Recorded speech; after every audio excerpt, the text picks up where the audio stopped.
24কে দিয়ে 71কে ঢাকার একটা চেষ্টা রয়েছে। সেই চেষ্টার বিরুদ্ধে জনগণকে সচেতন থাকতে হবে এবং আসলে কোনোভাবেই মুক্তিযুদ্ধের সাথে কোনো কিছুকে ইকুইভ্যালেন্ট করে তোলার চেষ্টা করা যাবে না। প্রিয় দর্শক, আসসালামু আলাইকুম। আপনারা যেখান থেকে দেখছেন প্রত্যেককে শুভেচ্ছা অভিনন্দন। দর্শক, আপনারা দেখছেন ইউটিউব চ্যানেল খবর টিভি। দর্শক, পুরনো একটি প্রবাদ বাক্য আছে, দাঁত থাকতে আমরা কেউ দাঁতের মর্ম বুঝি না। তেমনটাই এখন আসলে মানুষ বলতে শুরু করেছে। তবে গোটা দেশটা ধ্বংস করে জঙ্গি জামায়াতের নিয়ন্ত্রণে দিয়ে এখন যদি এই কথা বলে তাহলে সেটা কতটুকু গ্রহণযোগ্য? দর্শক, জুলাই আগস্টের যে আন্দোলন ছিল, সেই আন্দোলন আমাদের তরুণ ছাত্র সমাজরা তখন তারা তো বুঝতে পারে নাই।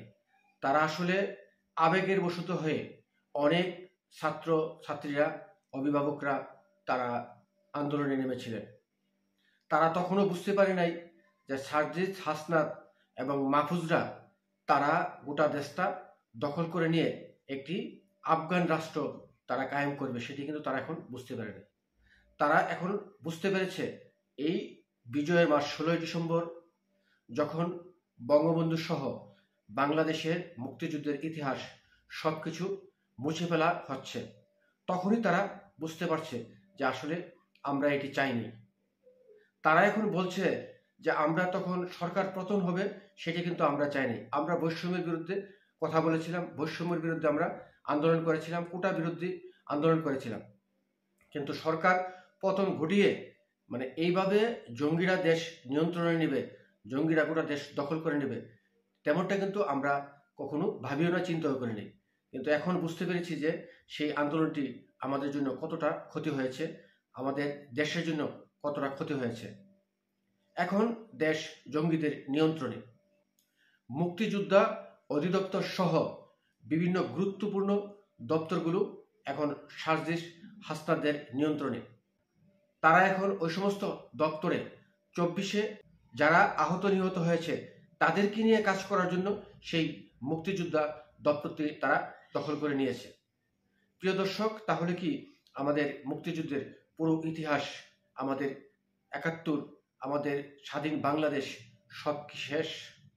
তখন বঙ্গবন্ধুকে আমি আলাদা করে ফেলবো, আরো 5 জনের সাথে একসাথে করে ফেলবো, জয় বাংলাকে আমার বাদ দিতে হবে ঘোষণা দিয়ে, তারপরে হচ্ছে যে মুক্তিযোদ্ধাদেরকে আমরা ওই সম্মান আর দিব না। আওয়ামী লীগের বয়ানটাই কি আমরা আসলে প্রতিষ্ঠিত করতেছি না? যারা আওয়ামী লীগের বিপক্ষে তারা এগুলির বিপক্ষে। এটা একটা অভ্যুত্থানের মধ্যে আসছে, সুতরাং এটা হলো সবচেয়ে বড় ম্যান্ডেট। আমি এটা ম্যান্ডেট মনে করি না, আমি এটা ম্যান্ডেট বুঝি না, কারণ আমি চাইলে সরকার এরকম গঠিত হইতো না। আমি আমি আমি যদি এই ম্যান্ডেটের মধ্যে থাকতাম, ডক্টর ইউনূস আসতো না ক্ষমতায়। আমি যদি এই ম্যান্ডেটের মধ্যে থাকতাম, উপদেষ্টাদের মধ্যে 5 জন আসতো, 6 জন আসতো না। সময় আওয়ামী লীগের বিরুদ্ধে বা সবসময় আওয়ামী লীগের বিরুদ্ধে একটা অভিযোগ করা হয় যে মুক্তিযুদ্ধ, বঙ্গবন্ধু, জয় বাংলা, 1971 এগুলিকে আওয়ামী লীগ তার নিজস্ব সম্পত্তি বানিয়ে ফেলে। কিন্তু আমার প্রশ্ন যে এই সম্পত্তি বানানোর জন্য আওয়ামী লীগের বিরোধী যারা পক্ষ আছে, যেমন ধরেন এখন আসলে আওয়ামী লীগের সরাসরি বিপক্ষের লোকেরাও নাই, আপনি যেরকম বিএনপি, জামাত, তারাও নাই। এখন এটা মোটামুটি অন্তর্বর্তীকালীন সরকার আছে, তারাও কিন্তু আওয়ামী লীগের হাতেই সেই বয়ানগুলি তুলে দেয় কিনা যে আওয়ামী লীগ ছাড়া বাংলাদেশে জয় বাংলা হবে না, মুক্তিযোদ্ধাদের যথেষ্ট সম্মান দেওয়া হবে না, 1971 সেভাবে স্মরণ করা হবে না, 71-এর সঙ্গে আরো 5টা জিনিস একসাথে মেলানো হবে, বঙ্গবন্ধুর কোনো অস্তিত্ব থাকবে না, 7ই মার্চের কোনো চর্চা থাকবে না, কোনো ভাষণ থাকবে না। এইটা কি আপনার কাছে এটা কি মনে হয়? This is like okay? Of course it's not okay. এটা যদি এটা তো আমাদেরও একটা ক্ষোভ ছিল যে 71 কেন খালি আওয়ামী লীগের হবে, 71 কি খালি আওয়ামী লীগের নাকি, বঙ্গবন্ধুই বা কেন খালি আওয়ামী লীগের হবে? এটা তো সারা দেশে নেতৃত্ব দিয়েছেন।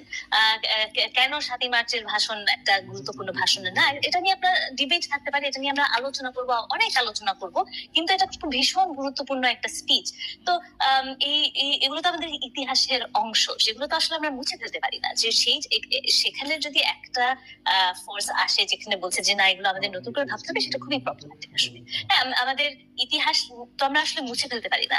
তো সেখান থেকে আমি বলবো যে অবশ্যই যদি এখন এমন একটা জায়গায় আমরা যাই যে এগুলো নিয়ে আমাদের তর্ক করতে হচ্ছে, এটা একটা সমস্যাজনক দিক হবে। কিন্তু আমি এটাও বলতে চাই যে যেহেতু এরকম কিছু আপনি যেহেতু বললেন, এবং আমি অনেক সময় এটা শুনিও, হ্যাঁ, যে এরকম একটা ভয় তো নিশ্চয়ই কাজ করছে কিছু মানুষের মধ্যে। তো এইটা এই সময়ের চ্যালেঞ্জ, মানুষজনকে প্রুভ করা যে এইটা এজেন্ডা না, যে এখানে যারা পরিবর্তন চাচ্ছেন, তারা পরিবর্তন চাচ্ছেন একটা ফ্যাসিস্ট সরকারের, Right. ফ্যাসিস্ট মননের, Right. ফ্যাসিস্ট সংস্কৃতির পরিবর্তন চাচ্ছেন। রাইট। এই পার্থক্যটা করতে হবে। ফ্যাসিজম আর মুক্তিযুদ্ধ তো একই জিনিস না, এবং তাই না? তো, এবং এবং এবং উনি- এবং- এবং শেখ হাসিনার ফেসিস্ট সরকার কিছুতেই মুক্তিযুদ্ধের ধারে কাছে সরকারও ছিল না, চেতনার, মানে তারা এটা বললেই হবে না। তার এটা বললেই হবে না। আমার মনে রাখতে হবে যে অগস্টের 3 তারিখে আমি যখন শহীদ মিনারে যাই, আমি নিজের কানে শুনেছি ছাত্রছাত্রীরা শহীদ মিনারে বঙ্গবন্ধুর স্পিচই দিচ্ছে, আমাদের দাবায় রাখতে পারবেন না, মানে এগুলো বলছে। হ্যাঁ, যে চিৎকার করে করে বলছে, বঙ্গবন্ধুর স্পিচ থেকেই কিন্তু বলছে। হ্যাঁ, তো সেখান থেকেও কিন্তু তারা একটা ইন্সপিরেশন জোগাড় করে জগিয়ে তারা এই ভাষণ থেকে কোট করছে। তো এখন তার পরবর্তী সময়ে তো আমরা বলতে পারি না যে ইট ডাজন্ট ম্যাটার, যে এটা আমরা মুছে ফেলি। হ্যাঁ, যে আমাদের ইন্সপিরেশনের জায়গায় সেটা আছে। এখন এটাকে আসলে পলিটিসাইজ করাটা আমাদের জন্য খুবই প্রবলেম্যাটিক একটা জিনিস আমি মনে করি। যে আমাদের 53 বছর হয়ে গেছে, এখনো আমরা একাত্তর নিয়ে আমাদের কেন চিন্তা করতে হবে? একাত্তর যে মুছে ফেলতে হবে, মুছে ফেলার প্রশ্নই ওঠে না। এটা আমাদের মানে আমাদের নিজেদের মানে ব্যক্তিগতভাবে আমাদের জন্ম যেভাবে আমরা মুছে ফেলতে পারি না, তখন দেশের জন্ম আমরা মুছে ফেলতে পারি না। এই দেশটা আছে, এই দেশটা আমাদের, এই দেশটা সকলের। এবং আমার মনে হয় যে যারা মানে আমার কাছে ভাবতে খুব অবাক লাগে যে এরকম কেউ থাকতে পারে যে আসলে মুছে ফেলতে চায়, এবং তারা যদি ওই দিকে যায় তাহলে সেটা অবশ্যই সমস্যাজনক। কিন্তু আমার ধারণা যে যারা অন্য ধরনের মত পোষণ করেন, তারা আসলে হয়তো চায় যে বাংলাদেশের অন্য একটা রূপ থাকুক। হ্যাঁ, বাংলাদেশ মুছে যাক সেটা নিশ্চয়ই চায় না। তো সেটাও আবার আলোচনার জায়গা, সেটাও আবার বিনিময়ের জায়গা। ডক্টর মুর্শিদ, আপনার বক্তব্য পরিষ্কার। তাই বলে তো 71 যখন আমি বিজয় দিবস পালন করব, তখন বঙ্গবন্ধুকে আমি আলাদা করে ফেলবো, আরো 5 জনের সাথে একসাথে করে ফেলবো, জয় বাংলাকে আমার বাদ দিতে হবে ঘোষণা দিয়ে, তারপরে হচ্ছে যে মুক্তিযোদ্ধাদেরকে আমরা ওই সম্মান আর দিব না। মানে আওয়ামী লীগের বয়ানটাই কি আমরা আসলে প্রতিষ্ঠিত করতেছি না? যারা আওয়ামী লীগের বিপক্ষে তারা এগুলির বিপক্ষে। আমি একটা জিনিস যোগ করতে চাই। জি ডক্টর মুর্শিদ, জি আপনি শেষ করতে পারেন। বলি না, আমি যেটা বলতে চাচ্ছিলাম যে এই যে আপনি যে প্রশ্নগুলো তুললেন যে এই যে জয় বাংলা বাদ দেওয়া বা স্বাধীন বাংলা, এগুলো নিয়ে যে এখন সরকারি জায়গা থেকে যে প্রশ্ন উঠাচ্ছে, সেটাও কিন্তু আসলে একটু সমস্যাজনক। কারণ আমরা তো যেমন এই অন্তর্বর্তী সরকারের কাছে থেকে আমাদের আশা আকাঙ্ক্ষা গুলো কি, আমরা ছিল যে কিছু ধরনের সংস্কার হবে, আমাদেরকে ইলেকশনের পথে নিয়ে যাবে। এইসব কথা তোলা বা বাতিল করা বা বাতিল না করা বা এগুলো কোর্টে আনা না আনা, এগুলো কিন্তু একটু পলিটিক্যাল মনে হয়। তখন মনে হয় কি যে খামাখা উস্কি দিচ্ছেন কেন? ডক্টর মুর্শিদ, আমি আপনার সাথে শতভাগ একমত। সরি, আপনি শেষ করেন। মানে আপনার সাথে একমত হয়ে গেছি। না, ওটা যে এখন একটা উস্কে দিয়ে মানুষ এটা নিয়ে কথা বলছে, এগুলো নিয়ে ডিস্ট্রাক্টেড হয়ে যাচ্ছে। আমাদের তো কিছু এজেন্ডা আছে, আমরা তো কিছু জিনিস চাই। যেমন আমরা ল এন্ড অর্ডার সিচুয়েশনে আমরা একটা স্থিতিশীলতা চাই, আমরা অর্থনৈতিক জায়গায় একটা স্থিতিশীলতা চাই, আমরা পলিটিক্যাল ইনস্টিটিউশন গুলোর মধ্যে কিছু ক্রেডিবিলিটি ফিরে আসুক চাই, যেন ইলেকশন গুলো হতে পারে, যেন জুডিশিয়ারিটা ঠিক থাকতে পারে, এরকম হত্যা মামলা যেন সবার উপরে দিয়ে না দেয়। এই ধরনের খুব গুরুত্বপূর্ণ কিছু কাজ আছে, সেখান থেকে আমাদেরকে ডিস্ট্রাক্ট করে ফেলে এই ধরনের বয়ান। ডক্টর মুর্শিদ, আপনাকে ধন্যবাদ। আপনি এটা একটা অভ্যুত্থানের মধ্যে আসছে, সুতরাং এটা হলো সবচেয়ে বড় ম্যান্ডেট। আমি এটা ম্যান্ডেট মনে করি না, আমি এটা ম্যান্ডেট বুঝি না। কারণ আমি চাইলে সরকার এরকম গঠিত হইতো না। আমি যদি এই ম্যান্ডেটের মধ্যে থাকতাম, ডক্টর ইউনূস আসতো না ক্ষমতায়। আমি যদি এই ম্যান্ডেটের মধ্যে থাকতাম, উপদেষ্টাদের মধ্যে 5 জন আসতো, 6 জন আসতো না। আমি তো এটার মধ্যে থেকে অংশগ্রহণ করি না, কিন্তু আমি প্রাণপণে চাইছি শেখ হাসিনা ক্ষমতা থেকে চলে যাক। এখন আমাকে আপনি বলতে পারেন যে আমার ম্যান্ডেটটাতে লিখে, আমার ম্যান্ডেট ছিল যে শেখ হাসিনা ক্ষমতা থেকে যাইতে হবে, বিকজ উনি ফেসিস্ট, উনি ইনস্টিটিউশন গুলি ধ্বংস করছে, উনাকে যাইতে হবে। কিন্তু রাষ্ট্র গঠন, সরকার গঠন, এটা তো আমি বুঝি না যে এর মধ্যে আমি ম্যান্ডেট কোথায় দিলাম। ডক্টর মুর্শিদ, আমার একটু যদি সাহায্য করেন। আমি কি পাঁচ লাইন দিয়ে শুরু করবো নাকি বিশ্লেষণ? জি জি, আপনি যে ইচ্ছা আপনি শুরু করেন। না, আমি শুরু করি ওই জায়গা থেকে যে গণতন্ত্র যখন আমরা গণতন্ত্র বলতে আমরা কি বুঝি যে সরকার প্রতিনিধিত্ব করবে, যেটা আমি বলছিলাম তখন, যে এবং কিছু বিভিন্ন মেকানিজম থাকবে যেভাবে যার মাধ্যমে জনগণ সরকারের সাথে যোগাযোগ করবে, জনগণ সরকারকে জানাবে তারা কি চায়। কারণ গণতন্ত্রের ব্যাপারটাই সেটা, জনগণকে বলতে হবে তারা কি চায় এবং সরকার সেটা ডেলিভার করবে বা করবে না, একটা নেগোসিয়েশন হবে ইত্যাদি। এবং এইটার মেকানিজম গুলো কি, তার মধ্যে একটা মেকানিজম হচ্ছে ইলেকশন। তার মধ্যে দিয়ে আমরা সাধারণ মানুষ সরকারকে জানাই যে আমাদের কোন দল ভালো লাগে, কোন দল লাগে না, ইত্যাদি ইত্যাদি আমরা জানি। এবং সেটা ছাড়া অন্যান্য উপায়ও আছে, যার কারণে পলিটিক্যাল ইনস্টিটিউশন গুলো খুব গুরুত্বপূর্ণ হয়েছে।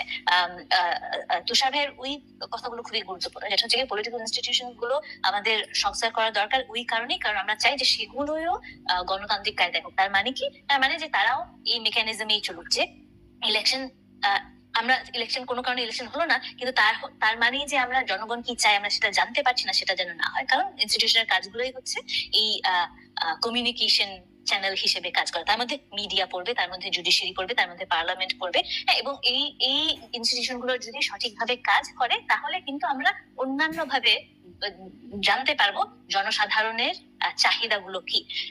এখানে যদি কিছু ফেলিয়ার থাকে তাহলে আমরা রাস্তায় নামবো, পিটিশন করব, ইত্যাদি নানান ধরনের পলিটিক্যাল অ্যাক্টিভিটি আছে, যার কারণে ধরেন ওই গুড সিটিজেনশিপ মানে কি, তার মানে যে আমি অ্যাক্টিভ একজন নাগরিক হব এবং আমি এই কমিউনিকেশন চ্যানেল যে ঠিকঠাক থাকবে সেটার দিকে আমিও নাগরিক হিসেবে আমি তৎপর থাকবো এবং আমি এই চ্যানেলগুলো ব্যবহার করবো। আমেরিকাতে যেমন আপনি চিঠি লিখতে পারেন সেনেটের দিকে, রাষ্ট্রপতিকে, সবাইকে, হ্যাঁ, যে আমি কি চাই সেগুলো ব্যক্ত করার জন্য ওগুলো একজন পড়বে, ওগুলো চিঠির উত্তর দিবে। হ্যাঁ, এগুলো নানান ভাবে এগুলো হচ্ছে কি ডেমোক্রেসির কাজটাই হচ্ছে কি কমিউনিকেশন, যে জনগণ এবং সরকারের মধ্যে কমিউনিকেশন। এবং এটা হাজারোটা যদি হাজারোটা না, মানে এমনি বললাম আর কি, যে ধরেন নানান ধরনের মেকানিজম থাকবে, একটা মেকানিজম শুধু না, যাতে